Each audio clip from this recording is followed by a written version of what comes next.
Hello everyone, thank you for watching a video from Accentuate. Now today we are going to learn how to create some products. So in order to create products, all you need to do is you go to sales and then you go over to the product menu. And over here you'll be greeted by a screen. Now because right now there's no products, so you don't see anything over here. You would like to click on create and just give your product any name that you would like to. Let's say for example, ERP software Singapore, let's say for example, right? So you are able to decide what kind of product this is. Is this a service product, consumable product, or stockable product? You select the one that is the most relevant to you. So if let's say you run a mini mart, then most of your product is going to be stockable product. For our company, most of our products are services, and then you can key in your selling price accordingly. So let's say for example, website design, and let's say we are selling these at, let's say, $3,800 per website. You are able to key in a cost if you know what your cost is. If not, you can just leave it empty, because usually when you pay to your suppliers or when you issue your PO, you would have incurred your cost at that point itself. So in our system, if let's say you are taking our inventory module, you realize that you have the option of running first in first out costing. If not, you can do moving average costing itself. But if you are doing CRM, if let's say you are taking the CRM package, then this one generally doesn't apply to you, because the CRM package doesn't help you manage your inventory valuation. But of course, you would be able to create products. Now, if let's say you have an internal reference, this is where you key in your internal reference. Some company have got some part codes or some way to identify their products. So this is where you do it.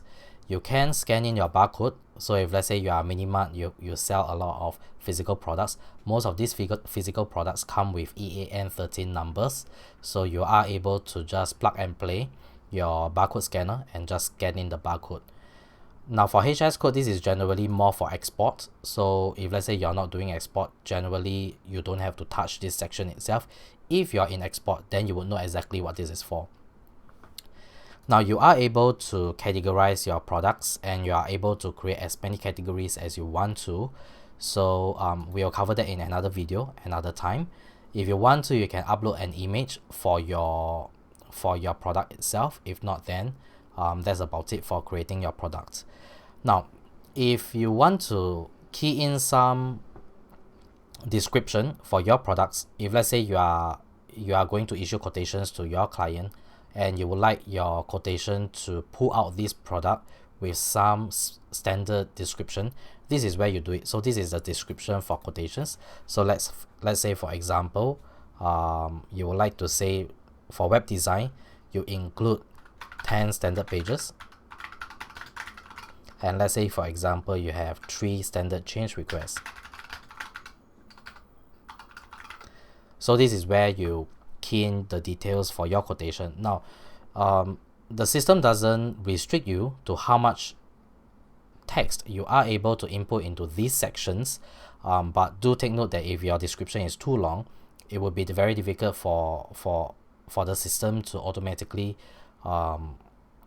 arrange it within the automated generated quotation or invoices for you.